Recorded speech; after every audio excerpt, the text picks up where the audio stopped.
Romancing Saga. This is a series that started in the late 80s, developed by Square, now owned by Square Enix. This was a spin-off of the Final Fantasy series, very inspired as such, with some unique mechanics such as permadeath and a lack of a true leveling system. You would gain stats, skills, and spells based on actions you did on certain games. The Romancing Saga series also tried out many different genres, but primarily sticking to traditional JRPG turn-based combat. And here today we are looking at Romancing Saga Re-Universe, and I'm just going to open up with saying that this is one of the best mobile games I've played in recent times, albeit incredibly grindy. So immediately, if you are turned off by an excessive grind, I will say it's not for you, but otherwise let's go ahead and take a look at what this gem has to offer. So the game is a bit daunting when you were starting off, but it all just kind of melds together and you're going to get into a particular flow and everything will soon make sense. This might take you a day or it may take you a few videos. But first, as I always like to open up with these, let's go ahead and find ourselves a quest and we will go ahead and check out what combat the game has to offer. So as I stated earlier, in some of the games there weren't really traditional levels, and the same goes for Re-Universe here. We're going to be looking at Charles real quick, and to show that he doesn't really have an actual level anywhere. There's a bunch of numbers that might not make any sense. The important thing over here is going to be his stats. He's going to have certain stat caps, and he has a chance to gain stats at the end of every battle rather than gaining something like experience. You can see indicated by these blue arrows which one is going to have the higher cap, I would say.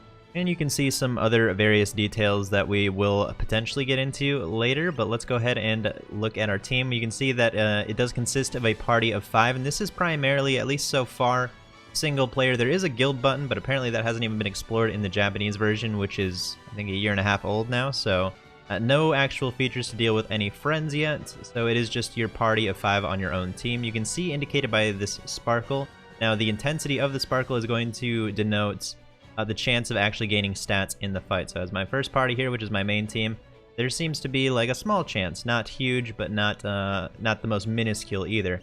But if I go to another team, you can see that the varying glow changes quite significantly, and so on and so forth. But let's go ahead and just jump into a fight and let's see how combat looks.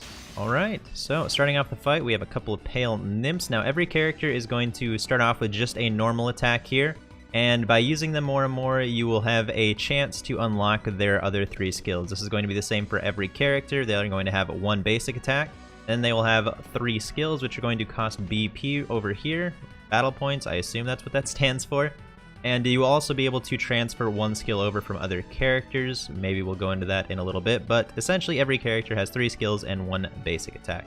I can select the enemies over here, and I can see what exactly they're weak to. So weak to fire, so look at that. I've got a fire ability here, and it'll show that they are weak to that. And I can even check out the info as far as all of the statistics, the power, what rank this is at. That's right, there are levels for every skill as well, and these will have chances of ranking up the more you use them, and it'll show you exactly what it's going to do. So go ahead and target this one back here and do a flame whip.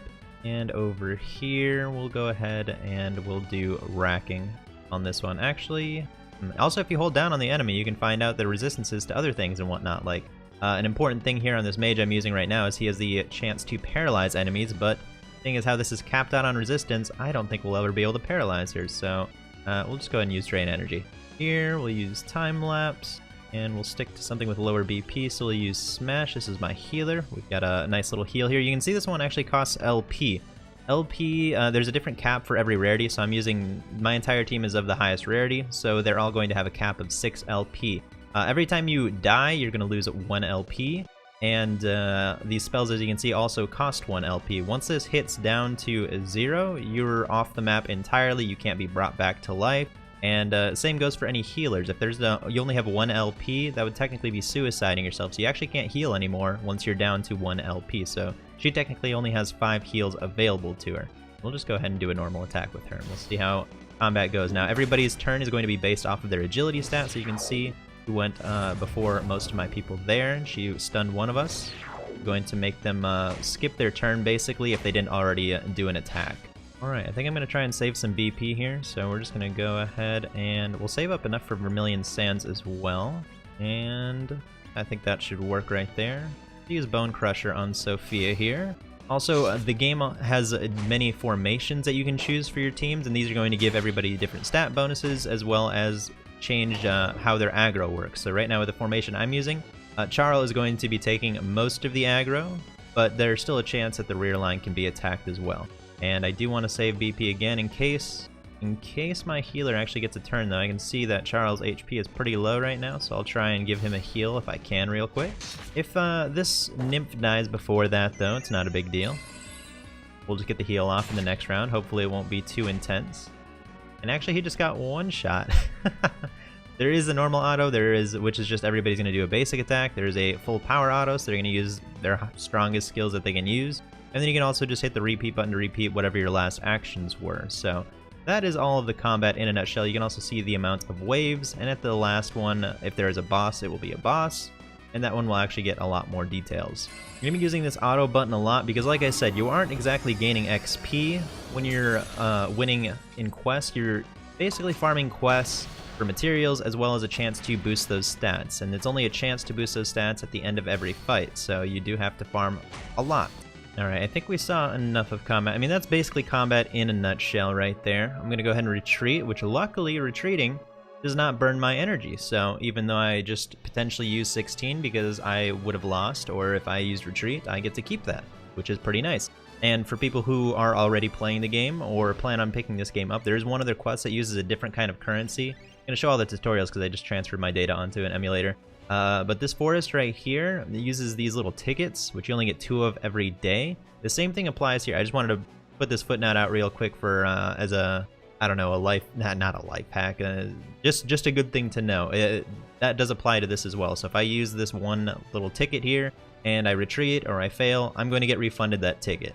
Here's that guild button I was talking about. Guild content is currently unavailable. Please come back another time. I'm hoping because it's in the game, like the button is, that hopefully they'll do something with that soon. But like I said, JP is 1.5 years old. I don't know if they had that button the whole time, but hopefully we finally get to see guild content at some point in time, at least, and then there will be some interaction with other players besides just seeing them on this home screen here. You can see just some random players around here.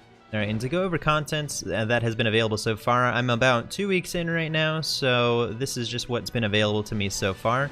First off, we have story. There are 5 chapters to the story, and you can see here, actually that's, don't worry about that part.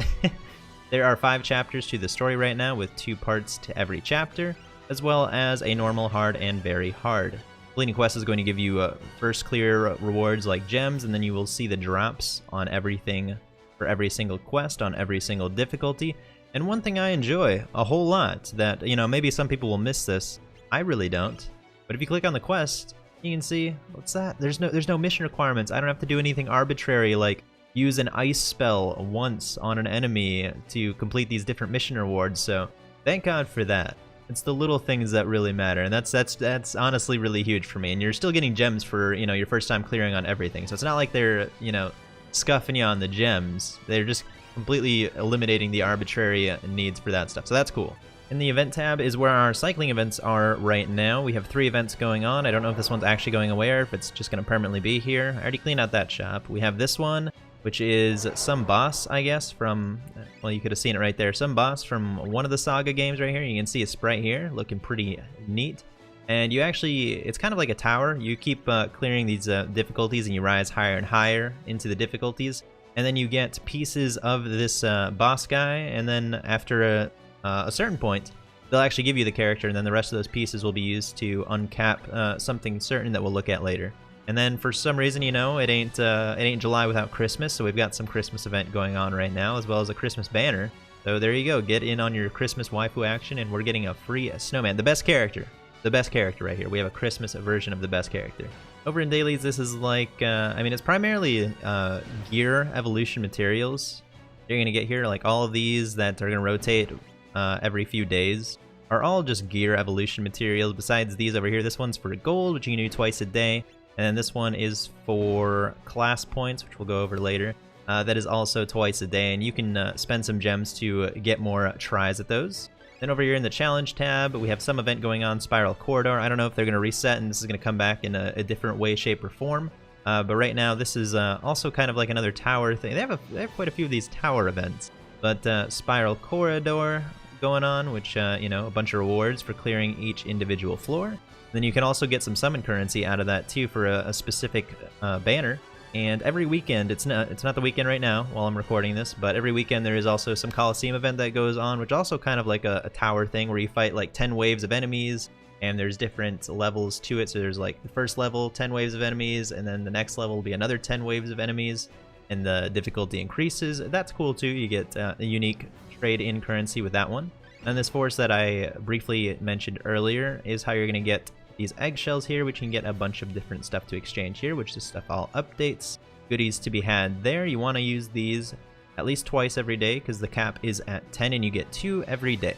So that's all of the kind of gameplay stuff. Like I said, a whole lot of grinding. There's not like any player interaction yet, but you know, something to look forward to in the future, hopefully. All right, the next section I want to look at is the edit section. I'm not going to go too in depth with this stuff. Maybe I will in the future. But if we look, this is how we're going to go ahead and set up our parties. We can set up multiple parties here. We can name them. It'll show us how much CP they have. We can copy the party and move it on to somewhere else if we want to make like slight adjustments to a party that we don't really want to change around. You can see their each individual CP, the gear they have equipped, what stats are being affected based on the formation. I can change the formation down here. Once again, tutorials popping up for me. But there's a bunch of formations here. These are unlocked through mission rewards and just progressing in the story. And it's neat without even having to like check any specific details. Just here on the edit party screen, I can see what stats are being changed based on my position in the formation. Also, these slots right here is where I was talking about being able to inherit skills. So it'd probably be easier if I show off something else real quick. So let me show something else real quick. That is styles. Look at all these characters. So many characters, and the rarities are only 3. So we have A, we have S, and then we have double S. Now, a lot of these characters are going to be the same character with the same kind of weapon, but it's going to be this character from a different point in time throughout the SaGa history, or for unique characters to this game. Original characters like Flurry, who is free, awesome, and you need to get him because he is the best character. He's a goddamn snowman. But if the character shares the same name and the same weapon type, I believe. I don't think we have any characters of the same name with different weapon types just yet to actually be able to see if this is true, but the same name and the same weapon type. They're going to share stat increases, they're going to share skins among each other, and they're going to be able to share abilities that they learn. So an important one I have here is Water of Life. This is a heal that this Christmas Flurry has right here. If I go into edit party, let me go ahead and go into an empty party that I'm not really messing around with. Oh, I love the tutorials so much. I go ahead and throw in, not my Christmas, wait, is that? Oh right, sorry, I have a skin change, so I was a little confused. I'm like, wait, not Christmas Flurry. I changed his skin so he looked like Christmas Flurry anyway, because best Flurry.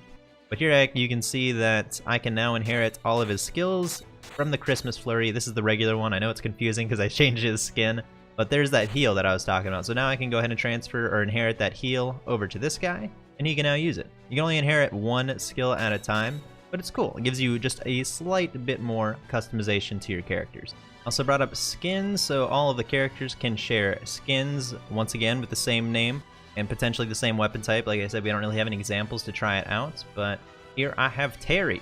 I can change his style artwork, and I can change his actual in-game sprite. So here's Terry.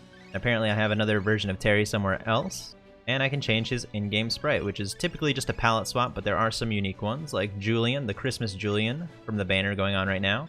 You can see he's got the, you know, this sly-looking fool, and then the less dapper-looking one right here. Like, look at that, Beta, Chad, beautiful. All right, next screen is the Dojo, or the next tab is the Dojo. This is a very important one because this is going to kind of go over all of the details of all the characters. And this is where it gets confusing, where I would want to kind of delegate a specific video to this stuff if I were to go over it. But essentially, each one of these characters that you pull, you don't necessarily pull the character, you're pulling a style of the character. So for this style of Sophia, the style that I pulled, oh my gosh, I can't talk, is the May My Prayers Reach You. Actually, she was free. This one's a free one. So that is the style right there. But there is another Sophia somewhere else in here. Actually, her name isn't Sophia, so that's a bad example. Let's use somebody else. Katarina. So this is one that I did pull. This is the Leave This to Me Katarina. She uses a greatsword. And then we have another one, this S Katarina, also using a greatsword. This one's the Masquerade Katarina. So you're not pulling the character, you're pulling the style of the character, if that makes any sense. And each of these styles have their own individual levels. Now, like I said, details get confusing, But if let's see if there's anybody who I can actually level up. I might have leveled up everybody. Oh, okay, Subier, perfect. The free boss one going on in the event right now. So if I check, actually, style details, perfect. If I go here, you can see that they all start with a cap level of 30 style level. And each one of those levels that I give them, you get these points by just completing quests. So while you're farming stats, you're also going to get these style points. But as I level it up, I'm going to get these different unlockables here, all these unique stats. Once again, not going to go over too many details. It'd be pretty confusing to go over in just kind of like a first look. This level cap can also be raised with dupes of the character, which get turned into these puzzle pieces, and there are also universal puzzle pieces. So there are bronze, gold, and silver, each for the corresponding rarity. And we'll go ahead and just to show it off, we're going to go ahead and level up his style level once to kind of show what that does exactly. So 1, because he hit 18, and that was one of those little points, or one of those little milestones that we just saw. He's going to get a bonus of 3 to his strength right now. And you can see that his CP just naturally goes up. And here at the all these stat percentages, these are the percent chance that the stat is going to go up. Does not affect the cap or anything like that, I believe. You know, don't quote me on this. This is my understanding of it because this is pretty confusing. But this is just the chance that the stat is going to be raised at the end of the battle. This doesn't actually affect the cap at all. The cap is actually affected by the difficulty of the content that you're doing. So if I was to try and farm like Chapter 1, Level 1 over and over again, there'd be a certain limit to which my characters would stop gaining stats because, you know, it's not challenging to those characters anymore. So now they need to be challenged. So I would need to go into higher difficulty content in order for them to continue to actually get more stats. I know, confusing, but like I said, once you've actually played for, you know, a day or so, it all comes together and it's actually pretty simple to understand. But definitely going into this, you know, just at your first look, it is a little daunting. Here's unlocking that level cap like I told you. In fact, we can just, I'm not going to do it, but I can show you. So I have these pieces right here, which I can farm over time for free, or I can get through dupes if the character is like something that I can farm for or that I can pull. Otherwise, you would be using the universal pieces right here, and there's a lot of means of getting those. As you can see, 300 is actually quite a bit. I might even be able to cap them out. A little short of capping them out, 2 levels short. But the cap for all of them is going to be at level 50, and that's about all I'm going to go into for the level cap there. The next tab is Awakening Skills and Spells, and we'll just show off one that I can actually do. So it shows me already that I don't have the materials I need for this. But actually, if I click this, it'll say not enough materials to awaken, and I can click the material. Unfortunately, I wish you could just like click a button and it would take you to that quest, but it tells you exactly where you can get the material. So this one says Chapter 1-1 on hard difficulty. And then I would see that once I go to that spot. Then you can see I can do this, it costs a bit of gold, and it'll show exactly what it does when it awakens. And so far, I don't know if anything else actually ever changes, but so far it's only reduced the actual BP cost of the skill. Maybe that changes in the future, but so far it's just to reduce the BP cost of the skills. And these little diamonds here show you exactly how many times they can be awakened. So 1, then 2, and then 3. I just realized I'm going to make this video pretty long if I actually go over the details of everything, so I'm just going to kind of skim over pretty much everything else as far as like upgrading and whatnot. Expeditions, I can send characters out to get additional stats, and when they are out for a certain amount of time, and you can see their stats went up, and then I get some potential items when they get back. And the time is going to be different for each one. These are unlocked as you progress further into the story. And the most important one is going to be this last one, because this is going to give you the most stats, but it is also going to take the longest. So just to show real quick, you can return instantly with expedition tickets. I would save all of these specifically for this last one, just because this one does give you so many more stats, and it isn't going to cap you nearly as quickly as the rest of these. And then the last one is training. I pick 5 different, well actually you have to unlock all the slots first. I don't remember how many you start off with, 1 or 2. But you spend some gems to permanently unlock the rest of the slots, and you can throw a character in there. Depending on their rarity, it'll be a longer amount of time, but they're going to give you puzzle pieces for that character, so that way you can uncap those style levels. Then at the forge here, I'm not going to go into all this. The only important thing I really wanted to go over is enhancing gear itself. Like I said, not going into details, but I just want to say that the gear in this is pretty straightforward, which I really love. It shows you exactly the stats that you're going to get from it. This is the weapon power, and this is the spell power if the weapon has an element. It shows you how many times it can evolve based on its rarity. And if it, actually this isn't a feature in the game yet, but you'll be able to slot in abilities into weapons. And it's very straightforward. There's a very little randomness. The most randomness from the weapons themselves are these little modifier stats. So this can give you a bonus to a stat. And this can also have, like, this one has a little plus next to it. It can give you an additional bonus into that stat. And that's it as far as, like, gear RNG goes. After that, it's straightforward. You enhance this to level 5, evolve it. It'll go back to level 1, you enhance it again, evolve it until you're done uncapping the evolution, and that's it. Then you're done with the gear until, you know, new and better gear comes out. But I love how straightforward the gear is compared to some other games that have a whole lot of RNG involved with that. No, very, very straightforward.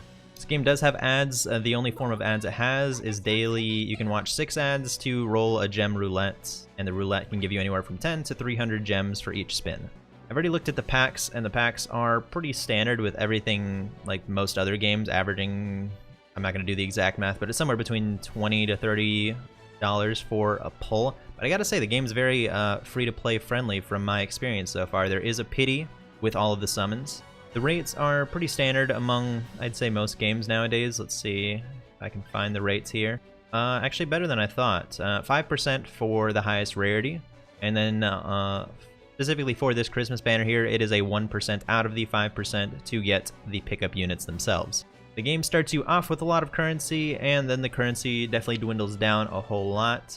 But it seems like I'm getting a pretty decent amount, but, you know, I would say be sparing. And although there is power creep in the game, what's really important is that if you whale and you don't grind at all, you're gonna fall behind somebody who is a free-to-play and spends all their time grinding. But if you, of course, if a whale is grinding it just as much as you are, of course you're gonna come out on top. But in this game, you can't just whale and then not actually, you know, grind and play the game. You're not gonna get any benefit out of those, you know, stronger characters. So what is really important is just the combinations of teams that you put together, as well as the amount of effort you put into your teams, and then power creep comes last. For now, at least. That's why I say the game is very free to play. There are a lot of banners that you could just flat out skip. I'm sure there are going to be some that are going to be like, you know, they are vastly stronger than, you know, anything we've seen yet, and maybe those will be a bit more important to pull on. But I am 100% confident for at least everything that is in the game now, and from what I've heard from other JP players as well, that even without like my fully SS team, I'm sure I could do this just fine with a bunch of free units that I can play with. In fact, some of these SSs are actually free. This one is free. This one is free. This guy is free. You just gotta grind them out for a chance to drop them. And then there's another SS that is also free. All really good. Yeah, I think that wraps up just about everything that I really wanted to look at and cover over here with Romancing Saga Reuniverse. And I gotta say, I was blown away. You know, I played the beta when that was out, and I thought it was a pretty solid game, and the animations looked really smooth if you're into, like, you know, pixel art and whatnot. But I didn't have any strong opinions on it, and I was initially very confused when I was playing the first beta, so I didn't go too deep into that. But now that I've taken the time, like I said, I'm about 2 weeks into the game, I gotta say, it's very straightforward, very simple. I really like the design of the game. I like just playing through all of the content. It's very enjoyable. I like team building. I like getting my different characters. And I think it goes a lot to say, this isn't going to be everybody's experience, but just my experience was that playing this game really made me want to know more about the characters themselves. You know, I have very limited experience with the SaGa series, having played but never having finished a lot of the older SaGa games, and it makes me want to go back and actually play through them all so I can figure out who these characters are, and I can have a little more attachment to each and every one of them. Yeah, if you think a very classic turn-based game appeals to you, with quite a significant amount of grind. Unfortunately, there's no auto repeat just yet. There is that auto button, so it makes it pretty simple. You just gotta hit one button, which is a rematch button, and boom, it'll go and do the quest again. So it is unfortunately not auto repeat just yet, but pretty simple. If you're looking for a game that has a very traditional JRPG turn-based battle system that is also very grindy, then definitely check it out. I 100% think it's worth your time. I don't think that it disrespects your wallet by any means. In fact, I would say, unless I would just save to pity for a lot of the times. I don't think you need to be pulling on every banner whatsoever. And through the use of the colorless puzzle pieces and the training system, you actually don't even need to get like dupes of the characters. You can just, you know, get those full style uncaps just by playing the game, you know, over time. You know, over time you'll be able to uncap those characters for free. All right, and I think that wraps it all up. Thank you everybody for watching. I hope you have a wonderful day. I'll see you in the next one.